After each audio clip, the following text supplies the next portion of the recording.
Capítulo 14. Depois falou o Senhor a Moisés, dizendo: Esta será a lei do leproso no dia da sua purificação. Será levado ao sacerdote, e o sacerdote sairá fora do arraial, e o sacerdote examinando, eis que, se a praga da lepra do leproso for sarada, então o sacerdote ordenará que, por aquele que se houver de purificar, se tomem 2 aves vivas e limpas, e pau de cedro, e carmesim, e hisopo. Mandará também o sacerdote que se degole uma ave num vaso de barro sobre águas vivas. E tomará a ave viva, e o pau de cedro, e o carmesim, e o hisopo, e os molhará com a ave viva no sangue da ave que foi degolada sobre as águas vivas. E sobre aquele que há de purificar-se da lepra, espargirá 7 vezes.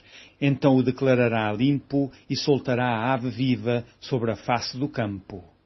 E aquele que tem de purificar-se lavará as suas vestes, e rapará todo o seu pelo, e se lavará com água.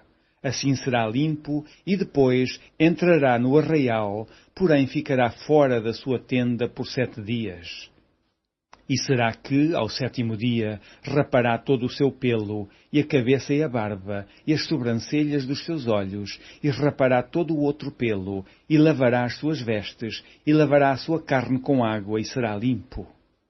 E ao dia 8º tomará 2 cordeiros sem mancha, e uma cordeira sem mancha, de 1 ano, e 3 dízimas de flor de farinha, para oferta de manjares, amassada com azeite, e 1 log de azeite. E o sacerdote que faz a purificação apresentará o homem que houver de purificar-se com aquelas coisas perante o Senhor, à porta da tenda da congregação.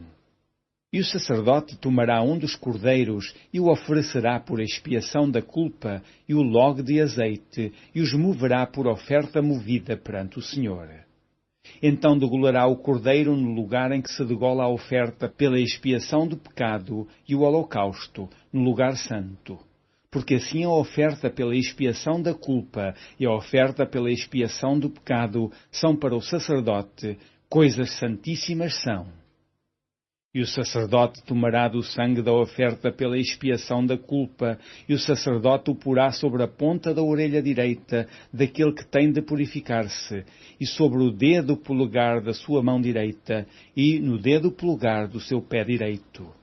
Também o sacerdote tomará do log de azeite, e o derramará na palma da sua própria mão esquerda.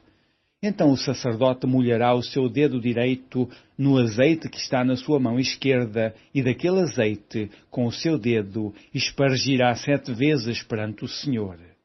E o restante do azeite que está na sua mão, o sacerdote porá sobre a ponta da orelha direita daquele que tem de purificar-se, e sobre o dedo polegar da sua mão direita, e sobre o dedo polegar do seu pé direito, em cima do sangue da oferta pela expiação da culpa. E o restante do azeite que está na mão do sacerdote o porá sobre a cabeça daquele que tem de purificar-se.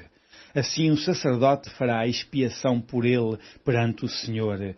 Também o sacerdote fará a oferta pela expiação do pecado e fará a expiação por aquele que tem de purificar-se da sua imundícia, e depois degolará o holocausto. E o sacerdote oferecerá o holocausto e a oferta de manjares sobre o altar. Assim o sacerdote fará a expiação pelo homem, e este será limpo. Porém, se for pobre e a sua mão não alcançar tanto, tomará um cordeiro para a expiação da culpa em oferta de movimento, para fazer a expiação por ele, e a dízima de flor de farinha, amassada com azeite, para oferta de manjares, e 1 log de azeite. E 2 rolas ou 2 pombinhos, conforme alcançar a sua mão, dos quais um será para a expiação do pecado, e o outro para o holocausto. E ao 8º dia da sua purificação, os trará ao sacerdote, à porta da tenda da congregação, perante o Senhor. E o sacerdote tomará o cordeiro da expiação da culpa e o log de azeite, e o sacerdote os moverá por oferta movida perante o Senhor.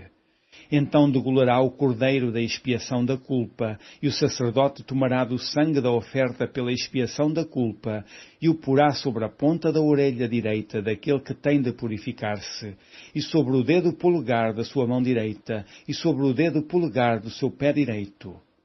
Também o sacerdote derramará do azeite na palma da sua própria mão esquerda. Depois o sacerdote com seu dedo direito espargirá do azeite que está na sua mão esquerda 7 vezes perante o Senhor, e o sacerdote porá do azeite que está na sua mão, na ponta da orelha direita, daquele que tem de purificar-se, e no dedo polegar da sua mão direita, e no dedo polegar do seu pé direito, no lugar do sangue da oferta pela expiação da culpa. E o que subjar do azeite que está na mão do sacerdote porá sobre a cabeça do que tem de purificar-se para fazer a expiação por ele perante o Senhor. Depois oferecerá uma das rolas ou um dos pombinhos, conforme alcançar a sua mão. Do que alcançar a sua mão, será um para a expiação do pecado e o outro para o holocausto, com a oferta de manjares, e assim o sacerdote fará a expiação por aquele que tem de purificar-se perante o Senhor. Esta é a lei daquele em quem estiver a praga da lepra, cuja mão não pode alcançar o preciso para a sua purificação. Falou mais o Senhor a Moisés e a Arão, dizendo: Quando tiverdes entrado na terra de Canaã, que vos hei de dar por possessão, e eu enviar a praga da lepra a alguma casa da terra da vossa possessão, então virá aquele de quem for a casa e o fará saber ao sacerdote, dizendo: Parece-me que há como que praga em minha casa. E o sacerdote ordenará que despejem a casa, antes que venha o sacerdote para examinar a praga, para que tudo o que está na casa não seja contaminado, e depois virá o sacerdote para examinar a casa. E vendo a praga, e eis que se a praga nas paredes da casa tem covinhas verdes ou vermelhas, e parecem mais fundas do que a parede, então o sacerdote sairá daquela casa para fora da porta da casa e cerrará a casa por 7 dias. Depois tornará o sacerdote ao 7º dia e examinará, e se vir que a praga nas paredes da casa se tem estendido, então o sacerdote ordenará que arranquem as pedras em que estiver a praga e que as lancem fora da cidade, num lugar imundo. E fará raspar a casa por dentro ao redor, e o pó que houverem raspado lançarão fora da cidade num lugar imundo. Depois tomarão outras pedras e as porão no lugar das primeiras pedras, e outro barro se tomará, e a casa se rebocará. Porém, se a praga tornar e brotar na casa, depois que se arrancarem as pedras, e depois de a casa ser raspada, e depois de ser rebocada, então o sacerdote entrará, e examinando, eis que se a praga na casa se tem estendido, lepra roedora há na casa, imunda está. Portanto, se derribará a casa, as suas pedras e a sua madeira, como também todo o barro da casa, e se levará tudo para fora da cidade, a um lugar imundo. E o que entrar naquela casa em qualquer dia em que estiver fechada será imundo até à tarde. Também o que se deitar a dormir em tal casa lavará as suas vestes, e o que comer em tal casa lavará as suas vestes. Porém, tornando o sacerdote a entrar, e examinando, eis que se a praga na casa se não tem estendido, depois que a casa for rebocada, o sacerdote declarará a casa limpa, porque a praga está curada.